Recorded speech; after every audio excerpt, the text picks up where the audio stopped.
네. 오늘 같은 날 광고도 하지 말아야 되는데 사실.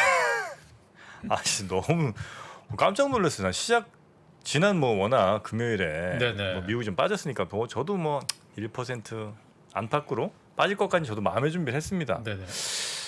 2% 넘어가길래 이건 좀 심하지 않나? 그랬는데 와 3%를 넘어서 코스닥 4% 넘는 얼마 만에 지금 이 수치가 나오는지. 정프로님의 지금 장중 근심이 예. 이 수염에다 묻어 나오네요 오늘. 이게 하루 만에 기른 부쩍 오늘 많이 잘하신 것 같습니다. 정말 오늘 나오시는 이분도 아마 오늘 굉장히 나오기 싫으셨을 텐데 어쨌든 끌려왔습니다. 우리 IBK 투자증권의 박근영 부장님 어서 오십시오. 네, 안녕하세요. 반갑습니다. 나오면 안 되는 자리를 나온 것 같습니다. 이 오늘 시황은 진짜 독이 든 성배죠 진짜. 네. 네. 이거 누가 나와도 누가 네. 나오셔도 그리고 지금 미국 선물 더 빠진다고요? 네, 장중 미국 선물이 마이너스 2%대 정도까지는 제가 보고 오늘 시장에서 반영을 했다고 생각했는데요. 지금 마이너스 3% 가까이 또 밀리고 있어서 추가 하락세가 보이는 것이 좀 아쉬운데, 글쎄요, 미국장은 열어봐야 되니까 이 부분들이 아직은 선물 지수라 밤에 좀 보셔야 될 것 같습니다. 알겠습니다. 자 그러면 그래도 우리 시장 또 보긴 봐야 되니까요. 오늘 전체적인 분위기 한번 전해주시고 부분별로 한번 살펴보겠습니다. 네, 역시 미국 CPI 쇼크에 따른 하락 여파 때문에 코스피는 이제 시초가 마이너스 45포인트 하락하면서 2,550포인트대로 출발했습니다. 이 지수는 지금 최근에 3번 정도 강력하게 지지를 했던 코스피 지지 라인이었기 때문에 시초가 갭 하락 이후에 2,550포인트 출발은 지지에 대한 의지가 상당히 있었던 지지가지였죠. 근데 외국인 코스피 매도로 시작했지만은 코스닥과 선물은 외국인들의 소폭 출발할 때는 매수로 시작을 했었습니다. 기관은 금융투자나 연기금 중심으로 코스피 매수가 시초가에 들어왔고요. 갭 하락 이후에 선물이 일부 반등세가 나오면서 아무튼 코스피 2,550 부근에서 상당히 공방이 좀 이루어졌습니다. 다만 이제 기관이 선물 매수세로 방어를 또 했다는 부분도 아침 시초가 부분은 의미가 있다 보는데요. 다만 이제 9시 25분경에 금융투자와 연기금이 매도 전환하면서 투시는 이제 매수로 지수방을 노력했지만 기관의 선물 해지성 매수 이외에는 국내 시장의 이제 수급이 완전히 부재한 상황으로 변화가 됐고요. 코스피 2,520포인트까지 하락하면서 직전 저점을 역시 하회하는 모습을 보였습니다. 외국인들은 투자 심리 위축에 따라 7거래 연속 순매도세로 나타났고요. 금일 선물 중심의 매도 포지션을 구축하면서 하방으로 계속 밀어내는 모습을 보였습니다. 전체적인 업종은 오전에 이제 하락세를 보였고요. 특히 이제 서비스업 등 금리에 민감한 업종들의 하락이 두드러졌는데 이 대부분 다 이제 인플레이션 우려 때문에 그나마 사료나 육계 일부 도시가스나 에너지 관련주가 오전에 이제 강세를 보였던 게 특징입니다. 10시 30분경 주가지수 선물이 오전 쌈바닥을 확인한 이후에 반등을 시도했는데 그때 이제 일부 좀 시장에서 의미 있는 섹터들 중에 대표주들이 좀 움직였다는 게 특징입니다. 오전을 기준으로 본다면 LNF나 에코프로 비행과 같은 2차전지 소재주, 그리고 PNT나 CIS 같은 2차전지 장비, 그 다음에 세아자간과 같은 강관업체, 그다음에 LG이노텍과 같은 카메라 모듈, 그리고 한국항공우주는 방산, 그다음에 상강 M&T 같은 일부 풍력, 그리고 서진 시스템과 같은 일부 통신 장비, 그리고 이루다와 같은 미용 의료기기, 오리온과 같은 음식료, DL과 같은 건설, 이런 일부 종목들이 이제 플러스 전환을 보인 것이 아침의 특징이었는데요. 이제 그걸 지켜지지는 종가까지는 못했죠. 그래서 이제 반등이 여의치 않았던 시장이 10시 10분경에 3차 다중바닥 확인을 하면서 코스피 2,520선에서 계속 공방이 이루어졌고요. 오전 11시 기준으로 중국의 본토 심천과 심천 창업한 쪽은 자동차나 전기차 주도로 플러스 전환하면서 코스피는 2,520에서 좀 지켜지는 듯 했습니다. 다만 이제 다중바닥을 확인했던 코스피가 12시 40분경에 이제 저점 하향을 다시 재돌파하는 모습을 보였는데요. 달러 엔화 환율이 2002년 고점 135를 돌파 터치하면서 1998년 10월 이후에 최고치까지 치솟았습니다. 여기에 따라서 코스피는 2,510선에서 등락까지 계속 갔었고요.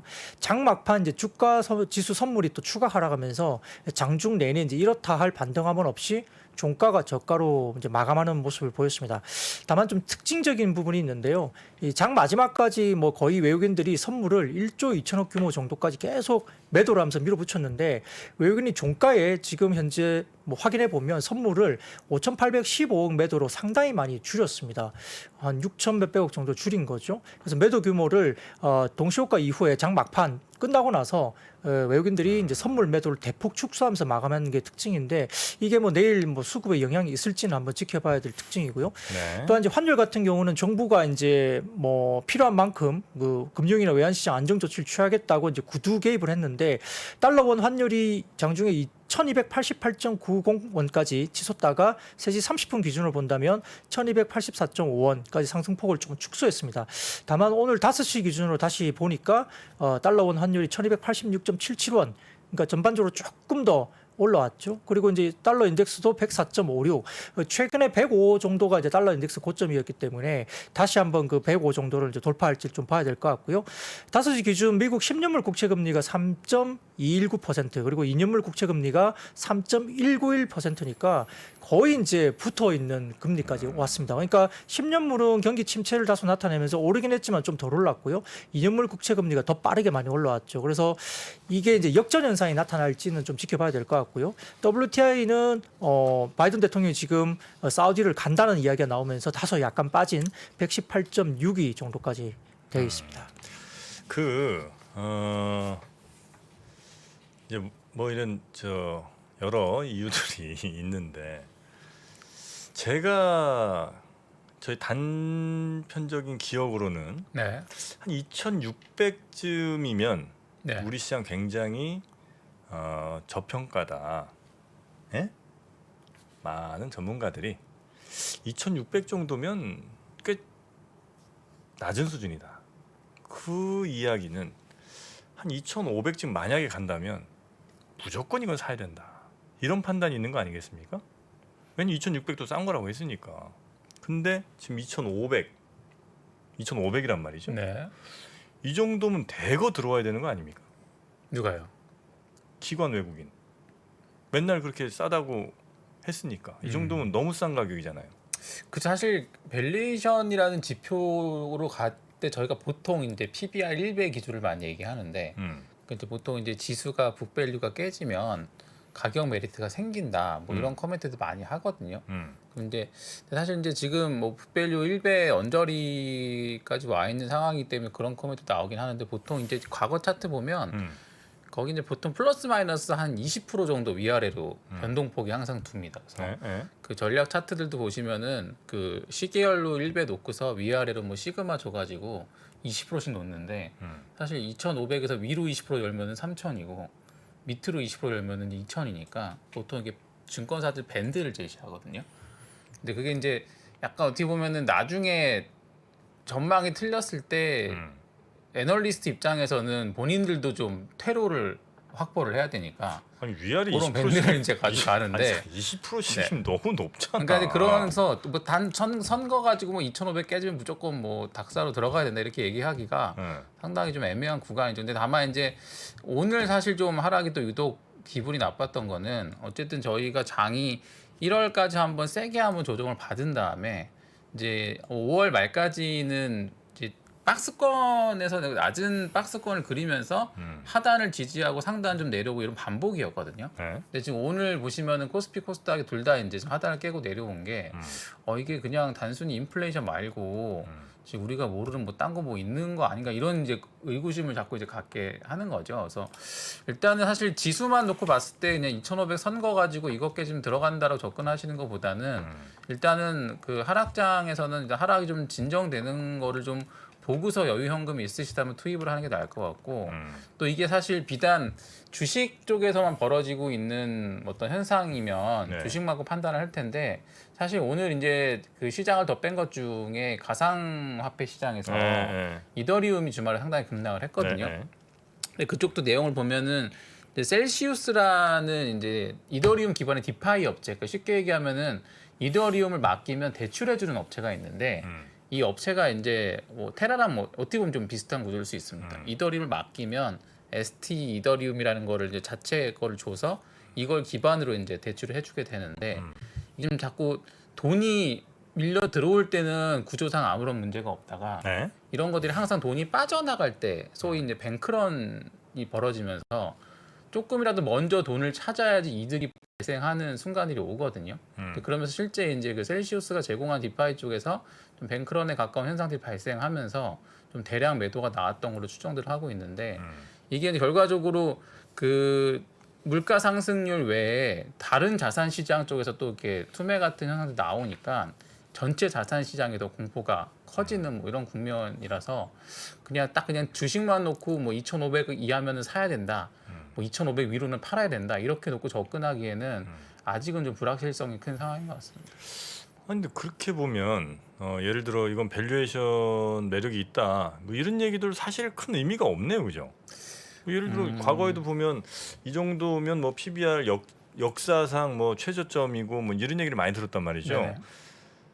그것이 갖는 의미는 저 같은 개인 투자자들이 이해할 때는 이 정도 이하 가격까지는 웬만하면 갈 수 없다. 뭐 이런 이제 개념이 우리에겐 있단 말이죠. 왜냐면 이제 역사상 그렇게까지 안 갔으니까. 그래서 이제 그 가격대, 그 밸류에이션이 저희는 굉장히 저렴한 아니면 뭐 굉장히 사기 괜찮은 선이라고 생각을 했는데 그냥 이렇게 속절없이 떨어져 버리면 그것도 별로 의미 없는 숫자일 수 있다는 거예요.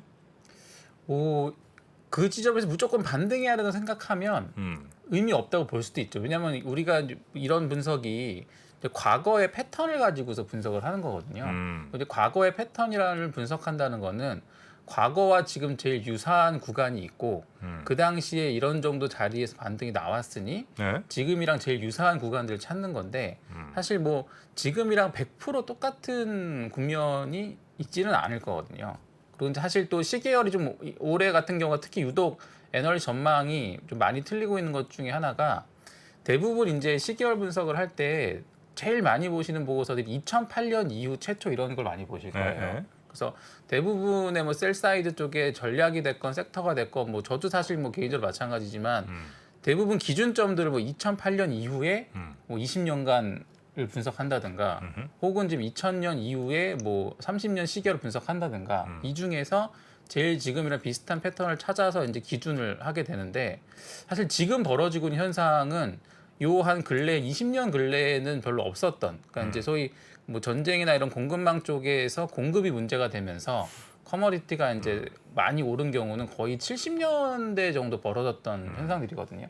그러다 보니까 대부분의 지금 패턴들이 근한 20년의 이래에서 유사한 패턴을 찾고 있는데 네. 사실 현상은 50년 전에 있었던 현상과 비슷한 일들이 벌어지다 보니까 뭐 유독 뭐 예년에도 비슷했지만 올해 좀 전망 보고서들이 유독 더 많이 틀리고 있는 거 아닌가 싶습니다. 이 뭐 길게 뭐 여쭐 건 아닌 것 같긴 한데 만약에 그렇다면 그런 지금까지 20년 내 혹은 뭐 20, 30년 내 있지 않은 뭐 모델들의 적용을 받는 혹은 그동안에 있었던 모델들과 안 맞는 상황이 지금 만약 벌어진 거라면 네네. 그럼 뭐 밸류에이션의 어떤 뭐 적정성이나 이런 거 다 무시하고 완전히 한 50년 전에 그 무너졌던 상황들을 우리가 감안하면서 그런 상황까지 지금 예상하면서 대응을 해야 되는 거예요? 일단은 지금 벌어지고 있는 현상들이 네. 왜냐 그 정도까지는 아니라고 이제 생각을 했거든요, 우리들은. 그게 이제 네. 오늘 장이 이제 유독 세게 반응한 게 네. 지금 금리 패턴 인플레이션 여태까지의 장은 인플레이션이 발생해서 네. 유동성을 회수하면서 유동성을 회수하는 구간에 좀 예전에 있었던 인플레이션 초반에 있었던 유동성 회수 장세의 성격이라고 여태까지 봐왔던 거거든요. 그럼 이제 이게 보통 인플레이션이 어느 지점에서 고점을 찍고 좀 둔화되면서 중앙은행이 돈을 조금 덜 빼는 스탠스가 나오고 거기서 이제 시장이 안정을 나오면서 정상화되는 게 과거에 이제 우리가 봤었던 인플레이션 초반에 있었던 장의 성격인데 오늘 같은 경우가 특히 좀 그 반응이 셌던 게 이게 8.3 찍고 조금 내려오다가 사실 8점 중반대를 찍고서 7, 6, 5, 4 이런 식으로 서서히 둔화될 거라고 네. 생각했던 시장의 시나리오가 다시 이제 고점을 치고 올라가니까 이제 사람들이 다음 달 물가 발표 때까지 이제 불안한 거죠. 이거 90은 왜 못 가? 약간 이런 생각들이 이제 머릿속에 들어왔다고 할까요? 그래서 8 찍고 내려가면 연준의 스탠스도 0.5 올리고서 한 3번 정도 올리고 좀 둔화되지 않을까? 이런 좀 시장의 좀 가정이 여태까지 주까지 녹아 있었다고 하면 네. 이제 8.6 고점을 찍고 올라가니까 이러면은 90은 외모까지 그러면 정말 금리 인상이 0.5 두세 번으로 끝날 수 있을까? 근데 이게 금리를 올린다가 아니라 그렇게 올릴 수도 있지 않을까라는 의문이 지금 이제 투영이 된 겁니다. 이제 거기에 이제 이더리움 폭락이 이제 맞물리면서 이게 불안감을 더 주식뿐만의 조장하고. 문제가 아니라 전체 이거는 자산 시장. 자산 자체가 뭔가 문제가 있는 거 아닌가?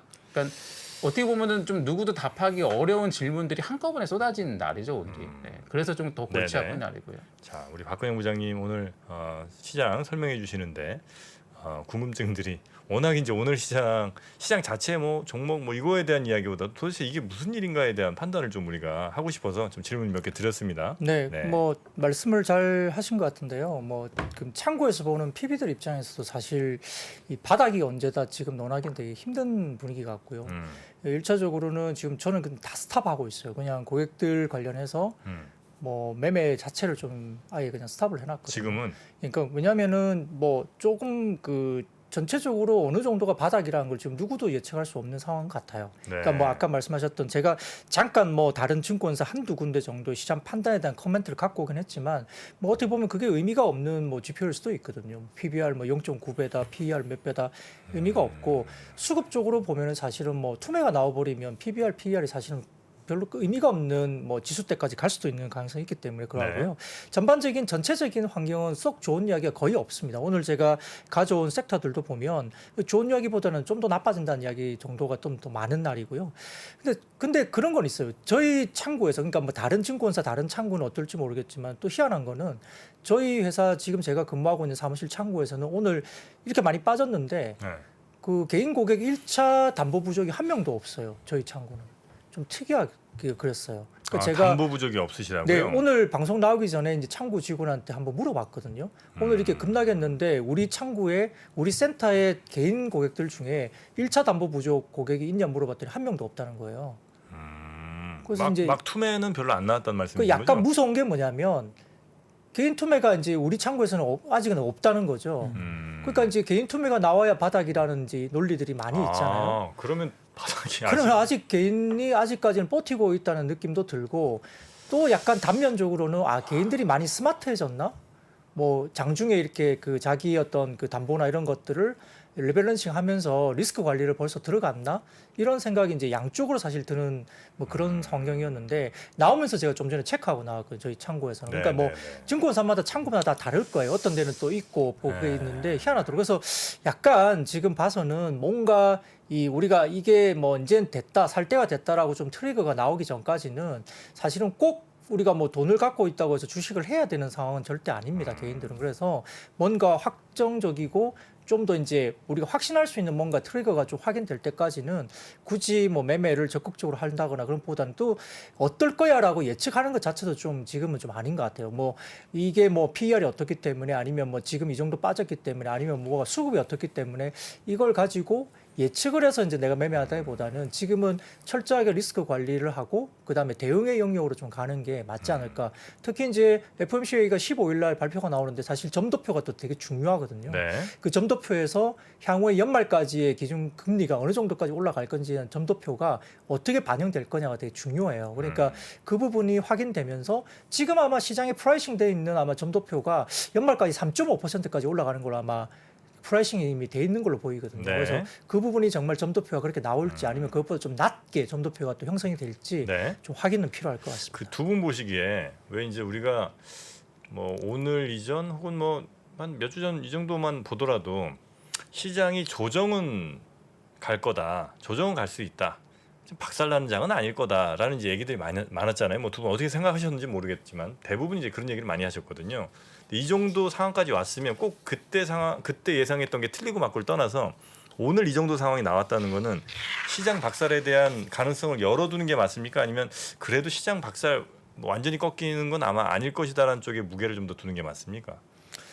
저는 개인적으로는 뭐 더 빠질 수 있다고 봐요. 왜냐하면은 오늘 같은 경우가 투매 1차거든요. 제가 보기에는 개인들이 매도를 안 했지만은 던지는 분위기나 이런 것들은 어쨌든 빠지는 폭에 대해서는 하루 종일 계속 빠지면서 이제 좀 많이 빠진 상황이기 때문에 원래 1차 투매 이후에 다시 그 수급의 어떤 진동은 다시 남아 있어요. 여전히 남아 있기 때문에 이 다중바닥 형성에 대한 걸 확인을 좀 해야 된다는 생각이 들고요. 여전히 지금 자리에서는 뭐 살 자리는 아직 아니다는 거죠. 그래서 지수 단으로 본다면 아직은 여러 가지 수급적인 뭐 부침이 있고요. 또 지금에서 사가지고 올려본들 어떻게 올라가겠어요? 왜냐하면 계속 쌓여있는 물량들이 지금 있기 때문에 이 부분들을 강력하게 돌파할 만한 트리거가 없다면 올라가는 족족도 들여맞을 거예요. 그러니까 아마 만약에 운 좋게 어느 정도 리바운드가 만약에 나와준다면 저는 현금을 좀 늘리겠다는 뭐 그런 전략을 갖고 있고 오늘 같은 경우는 그냥 개인들에게 그냥 아예 그냥 뭐 뭔가 그 행동을 하지 말아라고 이야기를 했거든 저희 고객들한테는. 네. 그래서 지금은 섣불리 그렇게 하지 말라고 말씀드리는데 아까 말씀드렸던 뭐 PBR, PER 기준으로 보면 뭐 저평가 영역이라 할 수 있는 영역이죠. 뭐 그렇게 보이지만 시장은 뭐 그걸 가지고만 사기에는 지금은 어떤 그 저점에 대한 논리를 말할 수 있는 근거가 좀 취약하다는 면에서는 네. 조금은 대응의 영역 그리고 리스크 관리의 영역이고 과도한 레버리지를 뭐 갖고 계시거나 그런 부분들은 상당히 조심해야 될 영역이 아닐까 네. 싶습니다. 그 유가가 지금 굉장히 뭐 문제인 것 같긴 한데 역시 뭐 인플레에도 가장 많은 영향을 미치기도 할 테니까요. 유가 관련된 뭐 소식이 좀 들려온 게 있습니까? 네, 사실 이제 오늘 뭐 준비한 것이 이제 딱 한 가지예요. 뭐냐면은 그 바이든 대통령이 이제 뭐 사우디 뭐 아직 not yet 이렇게 이야기를 했잖아요. 뭐 계획이 없다. 이게 이제 지금 굉장히 좀 안 좋은 트리거였는데 역시나 어쩔 수 없이 이제 사우디를 가는 걸로 지금 나오죠. 그래서 사실은 지금 이번에 CPI 부분도 보면은 지난주에 그 관련된 원유 재고는 오히려 기대치보다 올라간 것으로 나왔지만 휘발유 부분이 이제 지금 재고의 컨센보다 훨씬 더 많이 떨어지면서 이제 원유 관련된 부분들이 이제 쇼크가 나오면서 CPI 부분이 좀 더 이 부분이 반영이 됐던 것 같아요. 그래서 지금 유가가 어느 정도 내릴 수 있느냐를 봤는데요. 뭐 다른 지표들을 찾아보니까 특별하게 지금 저희가 할 건 없고 표를 하나 가져왔습니다. 네. 여기 보면은 이 국가별 잉여 생산 능력입니다. 지금 보면은 2022년 5월 기준으로 오페크 전체 국가의 원유 잉여 생산 능력을 나타낸 표거든요. 지금 보면은 잉여 생산 능력은 이제 전체 생산 능력에서 실제 생산을 뺀 부분이죠. 그래서 지금 이란이 제일 많죠. 그리고 이제 아랍에미레이트, 사우디 이렇게 보면 이란이 125만 배럴, 그리고 아랍에미레이트가 116만 배럴, 그리고 사우디가 107만 배럴 이 정도로 추가적으로 잉여 생산하는 능력이 있는 국가들이에요. 그러니까 전체적으로 그 말고도 다른 나라들 쭉 합치면 일간 잉여 생산 능력은 전체 오페크 전체 국가의 460만 배럴 정도가 이제 추가적으로 잉여 생산 가능합니다. 근데 지금 전쟁 시작 전에 러시아 일평균 원유 수출량이 350만 배럴 수준이었기 때문에 아무래도 제가 말씀드린 이란이나 아랍에미레이트, 사우디 이 정도만 조금만 돌아서도 사실은 증산은 가능한 환경이긴 해요. 근데 이제 지금 전통적으로 미국의 우방이었던 아랍에미레이트나 뭐 사우디 이쪽이 실제로 좀 돌아서고 있지 않잖아요. 네. 그래서 지금 이번에 사우디를 가는 바이든 대통령이 어떤 결과를 갖고 오느냐. 근데 이제 보통 이 정상회담이 진행된다는 것은 그 전에 이제 미리 사전 어떤 회의로 결과를 갖고 올 것인지는 사전 협의는 끝내고 정상에 넘어가는 거거든요. 그래서 어느 정도 이 사우디에 가서 바이든이 이제 어느 정도 좀 약간 무릎을 꿇는 듯한 제스처 아니면 뭐 뭔가 기브앤테이크를 하면서 증산에 대한 이슈를 좀 가지고 오는 거 아니냐는 기대감이 있긴 한데 네. 실제로 만약에 사우디 갔을 때 가시적인 성과가 없이 그냥 돌아와 버리면 정말 충격을 정말 줄 수도 있죠. 유가 부분에서는 정말 충격을 줄 수 있습니다. 그렇기 네. 때문에 이번 바이든 대통령의 사우디 방문은 정말 좀 제가 보기에는 유가 부분이 중요한 변수이고 이게 시장 하반기에 대한 상당히 좀 큰 변수로 자리잡기할 수 있다 이렇게 볼 수 있겠습니다. 네. 그 증권사들은 지금 시장에 대해서 뭐 어떻게 판단들 하고 있는지 뭐 보고서 같은 게 나온 게 좀 있나요? 뭐 있긴 한데 오늘 이거 말씀드려도 사실은 되게 욕먹을 거예요. 왜냐하면 뭐 밸류에이션 부분에서는 크게 네. 뭐 너무 이제 빠졌으니까 뭐 빠질 거면 빠졌다 이런 식의 논리들이 되게 아직은 많더라고요. 아, 뭐 싸다는 거예요 또? 네, 결국은 이제 그런 논리죠. 근데 뭐 그거는 펀더멘탈의 이야기고요. 네. 그 사실 수급은 또 다르잖아요. 네. 빠져 있어도 던져버리면 그 기본적인 펀더멘탈 자체는 사실 큰 문제가 아닙니다. 저점은 사실은 지나가고 난 다음에 저점이 알지 지금 현재 저점을 누가 확신할 수 있겠어요. 그런 부분 때문에 증권사 리포트는 뭐 2470선이 뭐 선행 PER 9배 수준이니까 뭐 지지 가능성이 높다 뭐 이런 이야기도 얘기도 나오고 그다음에 예전에 팬데믹 쇼크가 발발했던 2020년 3월 당시에 PER이 8.7배인데 오늘 뭐 전체적으로 지금 뭐 선행 PER 기준으로 뭐 8.4배 정도까지 내려왔으니까 뭐 밸류에이션적으로는 뭐 던지는 데는 뭐 별로 실익이 없다. 지금 매도는 실익이 없다. 이렇게 설명도 하지만 사실은 그러한 것들이 개인 투자들한테는 당장은 지금은 네. 별로 이렇게 도움이 안 될 포인트로 볼 수도 있습니다. 네. 미국이랑 사우디 같은 경우는 이제 2018년에 이제 지금의 왕세자를 좀 반박하는 반체제 이제 인사 기자가 한번 체포된 적이 있거든요. 가시규지? 네, 그래서 그분이 이제 피살되면서 인권을 옹호하는 이제 미국 쪽과 이제 체제를 지켜야 되는 사우디 쪽 갈등이 있었는데 결국 이제 다른 거보다 요 이슈를 이제 아까 무릎 꿇는다는 표현이 나왔었는데 여기서 이제 무릎 꿇는다는 표현이 요 이슈를 가서 만약에 만난다고 하면 미국 측에서 언급을 하고 넘어갈 거냐 아니 묻고 넘어갈 거냐 요게 이제 지금 제일 관건이 될 것 같은데 어쨌든 지금 뭐 미국 입장에서는 모든 어쨌든 커머디티가 잡혀야지 되는 상황이고 결국은 아까 박 부장님 말씀 주신 것처럼 러시아가 수출하는 만큼 어서 생산처를 찾으면 되는 거거든요. 그래서 만약에 뭐 사전 의제가 성사가 돼서 회담이 이루어진다고 한다면 그 피살된 반체제 언론인에 대한 이슈는 일단락하는 쪽으로 하면서 미국 쪽에서는 조금 우호적인 증산을 추진하지 않을까 뭐 그렇게 예측들은 하고 있는 것 같습니다. 역시 또 기름이 지금 이 인플레이션의 가장 핵심 축일 수밖에 없으니까 그렇죠. 그걸 늘리기 네. 위해서 인권이라든지 이런 것들을 조금 묻고 갈지 아니면 뭐 그것까지 같이 뭐 합해서 뭔가 퉁치는 뭔가를 내놓을지는 좀 더 지켜봐야 되겠네요. 사실 사우디 가면서 바이든이 인권 문제 거론하고 가는 거는 이제 진짜 싸우자고 하고 가는 거기 때문에 설마 그를 네, 만약에 회담이 성사돼서 간다고 하면 네.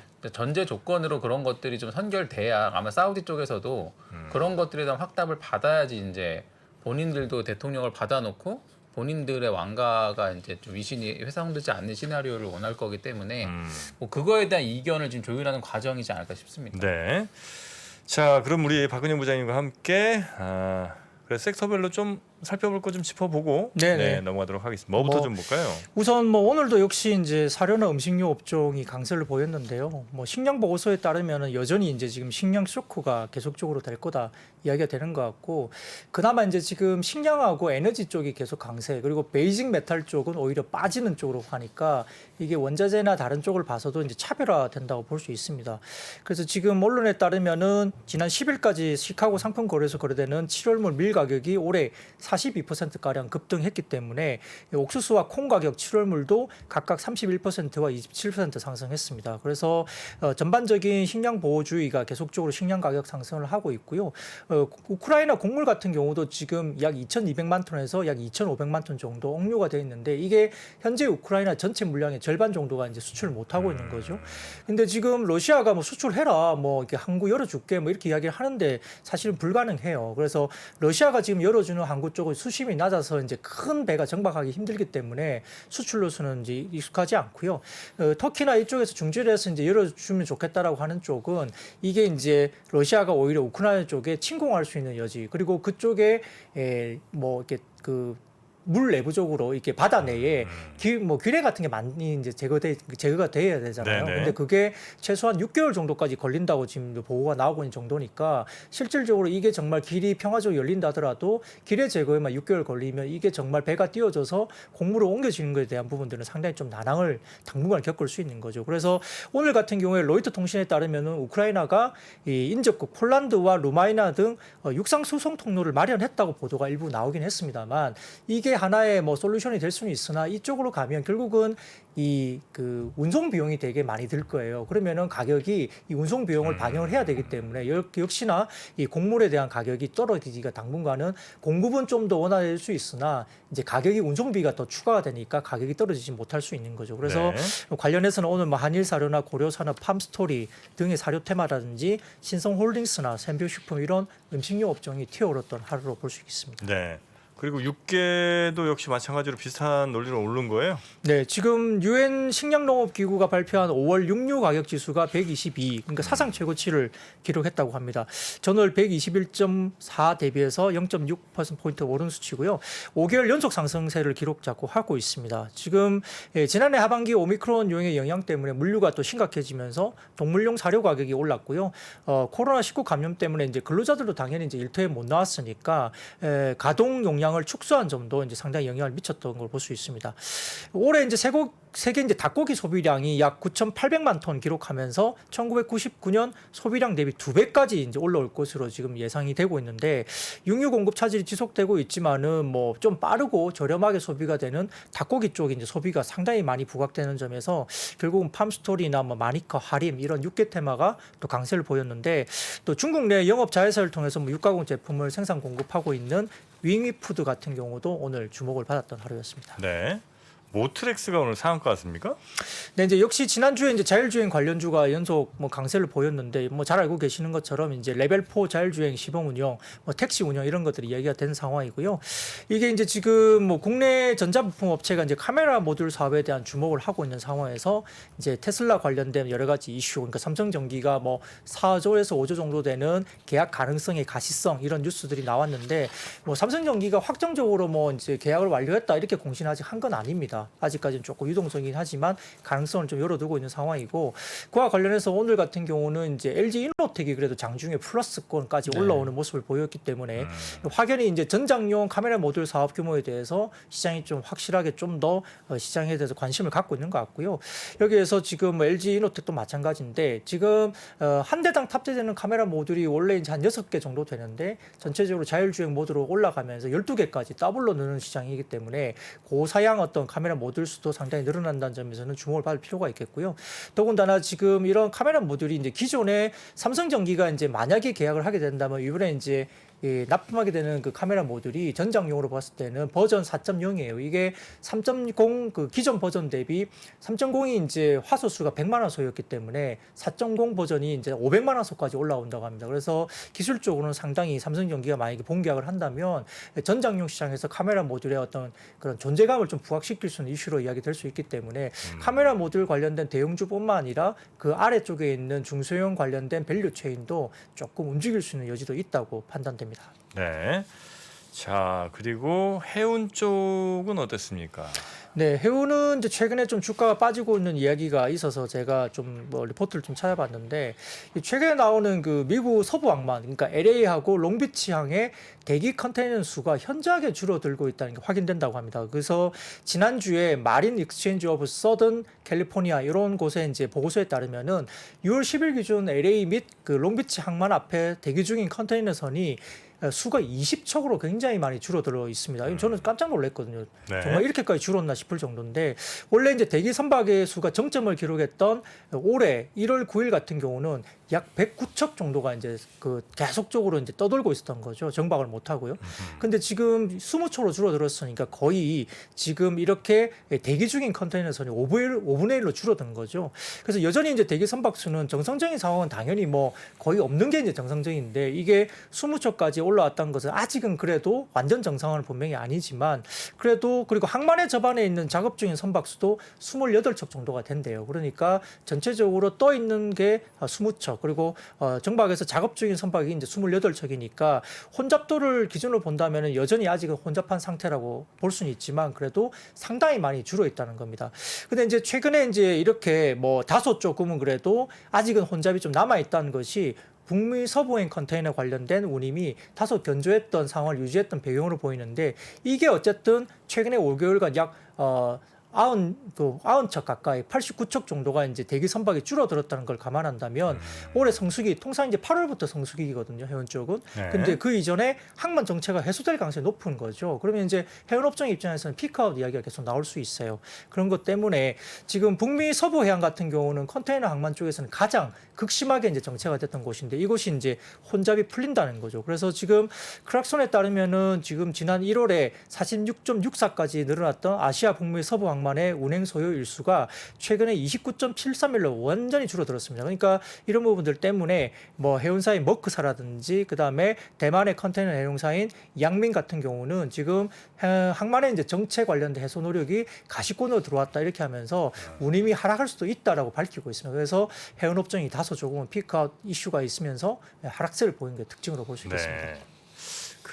저희는 사실 저는 적어도 이제 투자 경력이 몇 년 안 되잖아요. 그러다 보니까 이런 일을 막 이렇게 겪어보진 않았을 거 아닙니까, 별로?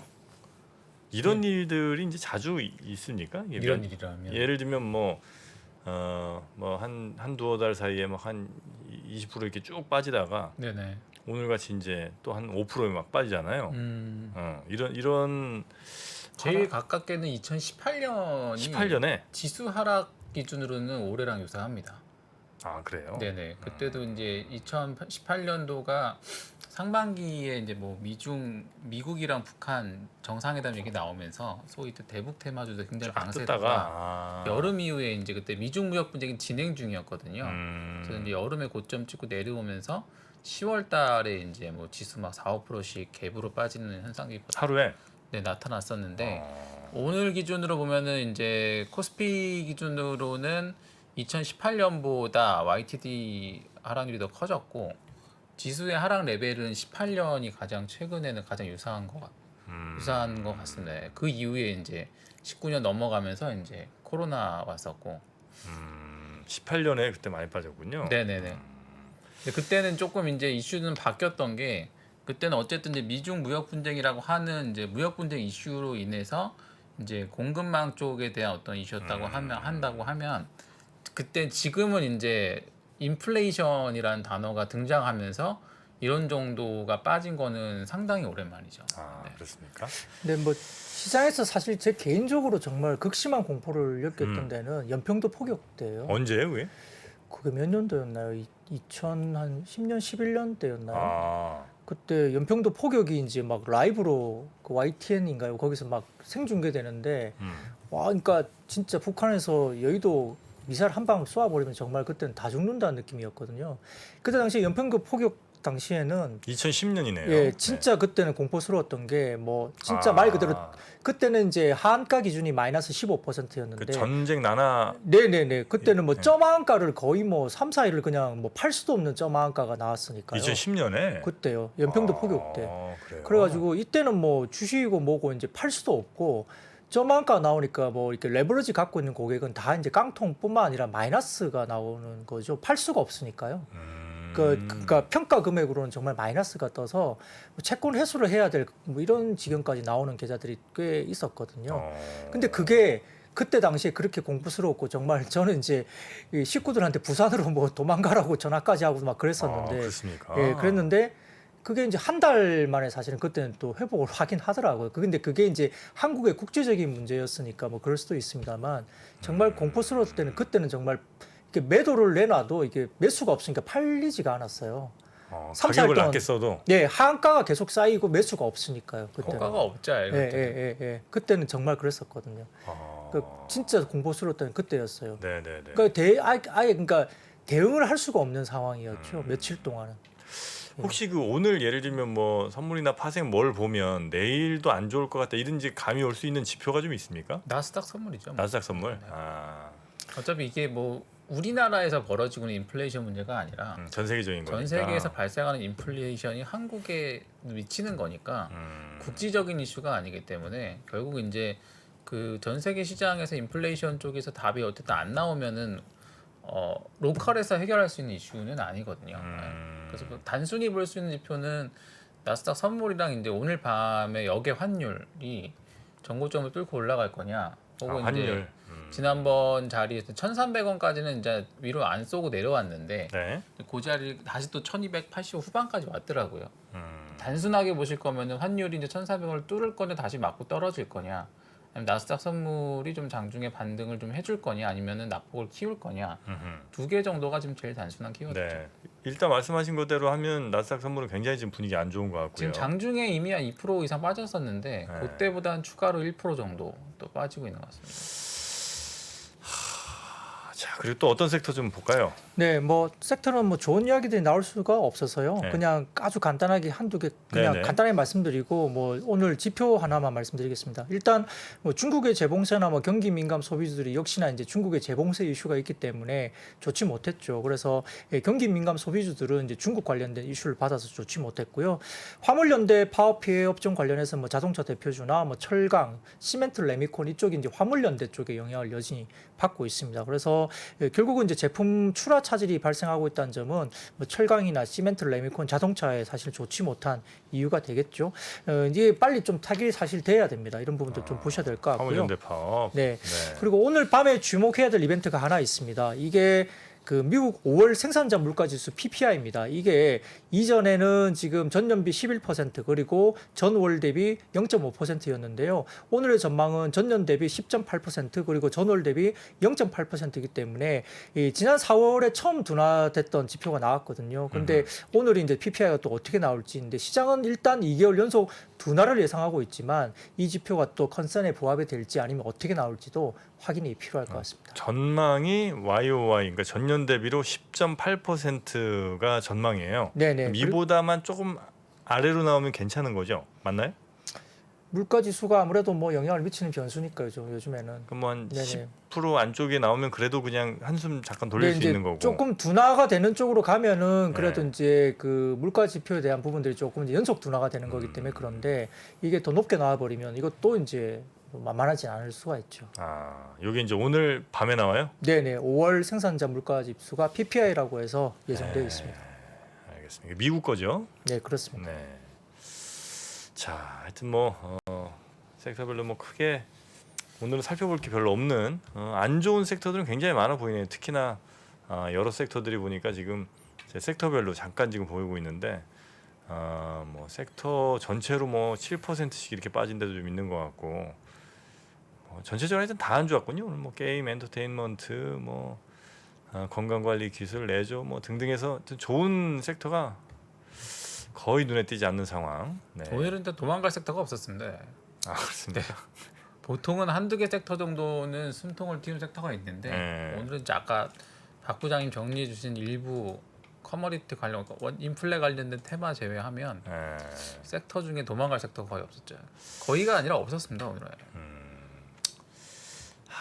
이참 이런 날을 이제 우리가 별로 안 만나봐 갖고 여전히 저는 좀 매우 당황스럽습니다. 최근에는 없었죠. 사실 또 워낙 2년간의 상승장이 굉장히 좀 강했었기 때문에 네. 또 그 실제 이렇게 유동성이 회수되는 장도 어떻게 보면 되게 오랜만이고 저희도 객장에서 이제 많이 하는 얘기 중에 실질적으로 우리가 그 저도 증권사를 2007년에 입사했는데 저도 입사하고서 뭐 인플레에 대한 뭐 여러 가지 얘기들을 보기도 하고 뭐 공부도 하고 해봤지만 실질적으로 이렇게 시장이 인플레이션이 가장 큰 화두로 장기간 이렇게 악재로 끌고 갔던 케이스가 2008년 이후에는 거의 없었거든요. 그러니까 약간 시장의 컨센서스가 연준이라는 건 약간 돈을 푸는 기능을 하는 것처럼 네. 각인이 돼 있었고 또 뭔가 이제 시장에 위기가 오면 뭐 또 연방준비 중앙은행에서 또 돈을 풀어서 막을 수 있지 않을까?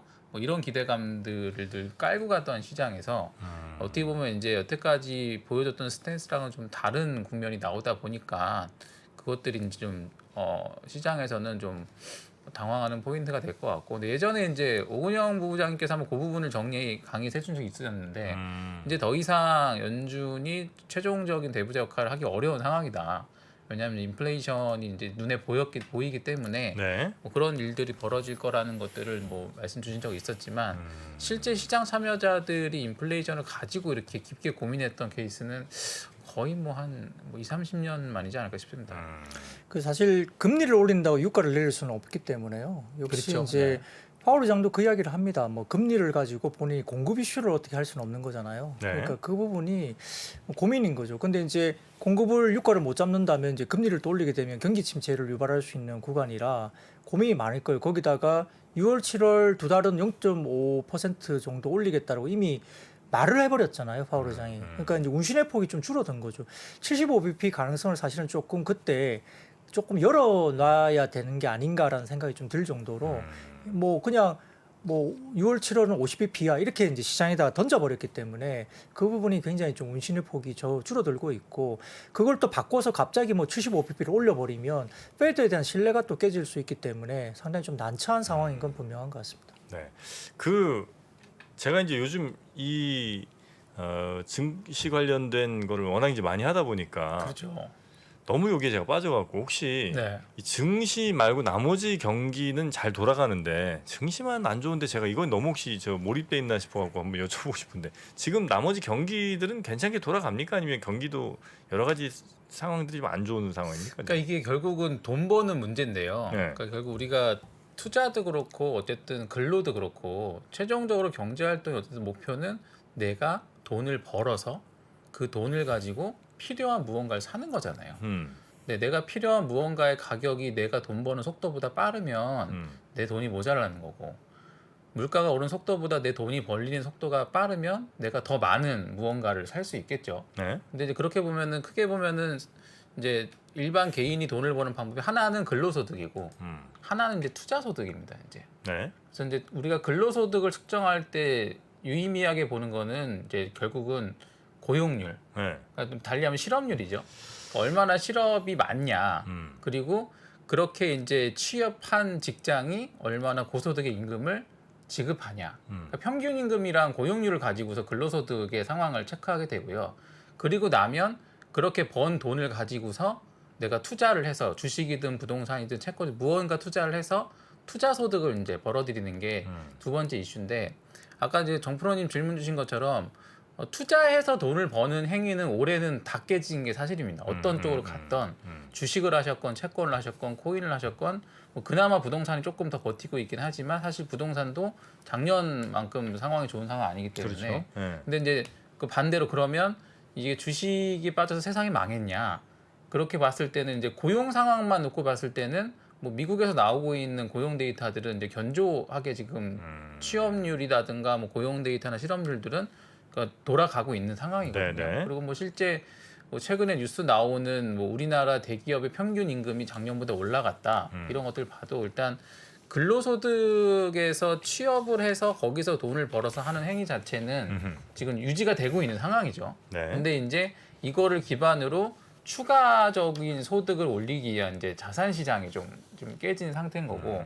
근데 여기서 이제 문제는 아마 체감하실 때 어쨌든 투자가 됐건 근로가 됐건 내가 돈을 버는 건 내가 사고 싶은 게 있는 건데 혹은 뭐 노후 준비를 한다거나 근데 내가 사고 싶은 물건이 내 자산 가격 빠지는 것보다 더 많이 빠졌으면 구매자 입장에서는 유리해지는 겁니다. 뭐 그렇겠죠. 근데 이제 아직까지 좀 주식이나 이런 쪽 빠진 거 대비했을 때 대부분의 사람들이 사고 싶어하는 뭐 집이라든가 혹은 뭐 생필품이라든가 이런 것들은 빠지지 않고 올라가니까 네. 어떻게 보면 이제 투자 소득이 높으신 분들일수록 체감적인 인플레 효과가 훨씬 큰 상황이죠 지금.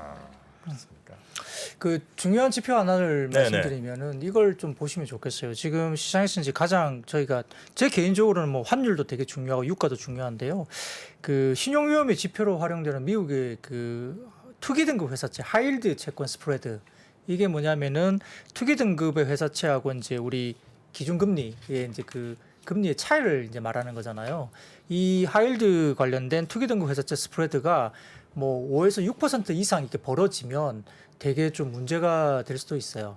그러면은 이제 과거의 팬데믹 같은 경우에는 당시에는 뭐 11% 전후까지 뭐 이 스프레드가 벌어져서 되게 문제가 되긴 했는데 이 관련된 그 투기 등급 회사채의 그 국고채 금리와의 스프레드가 많이 벌어지면 결국 이게 신용도에 문제가 생길 수 있는 기업들이 나올 수 있거든요. 그럼 정말 이제 그러면 정말 무서운 게 이제 시스템적인 이슈가 되는 거죠.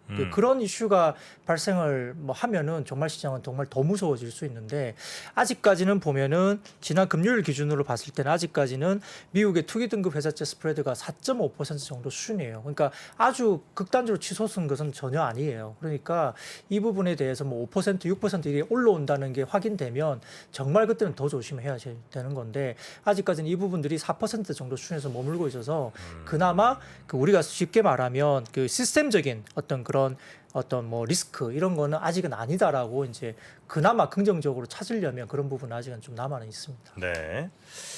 자, 모르겠습니다. 뭐 어떻게 대응해야 될지도 잘 모르겠고 어떻게 갈지도 잘 모르겠는데 이런 상황에서 의지할 곳이 많지 않은 저와 또 우리 수많은 시청자분들 또 투자자분들의 든든한 누군가가 좀 있었으면 좋겠다 이런 마음이 있으나 뭐 그게 또 누가 있겠습니까? 예, 본인이 열심히 잘 준비하는 수밖에 없겠죠. 요즘 그 아침에 징징쇼 계속 하시잖아요. 네. 그 이제 사연들 받다 보시면은 네.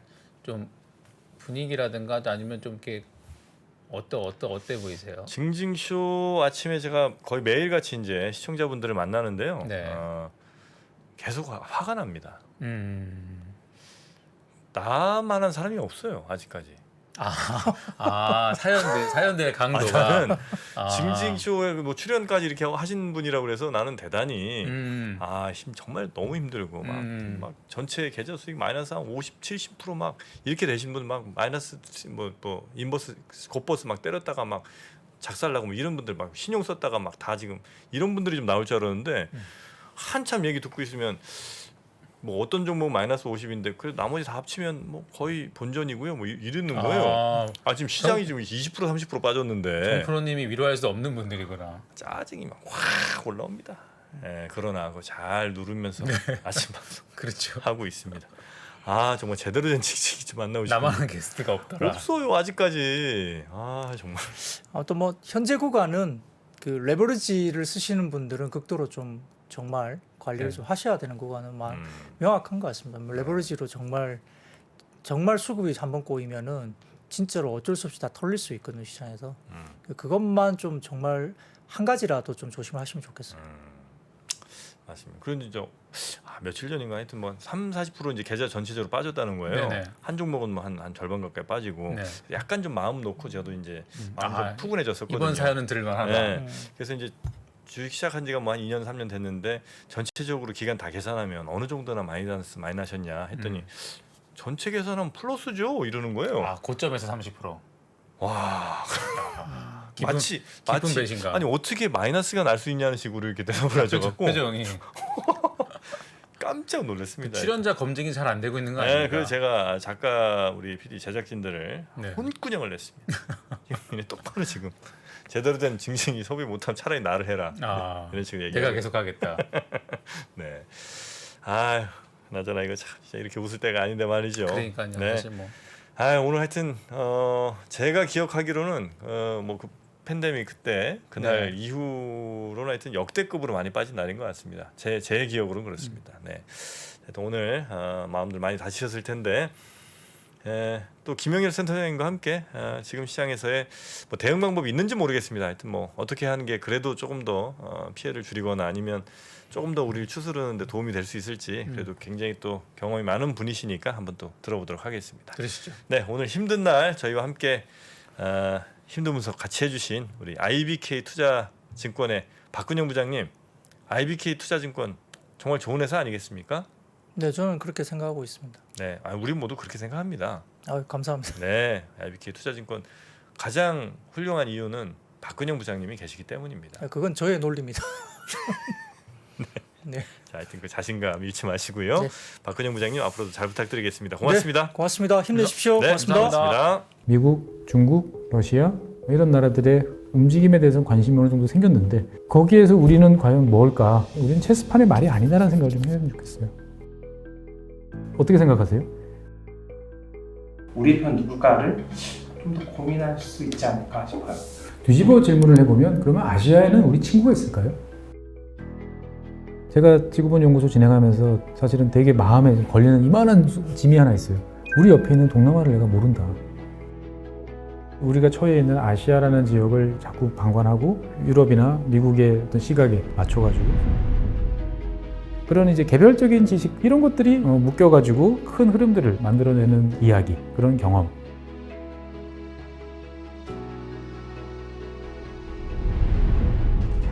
작고 잡다한 지식이라도 그것들을 절대 무시하지 말라. 나는 그건 되게 긍정적이고 그런 지식들을 연결해서 말 그대로 위즈덤이잖아요. 정말 현명해지고 뭔가 남들하고는 좀 차별화된 그러한 관점 그리고 그러한 비전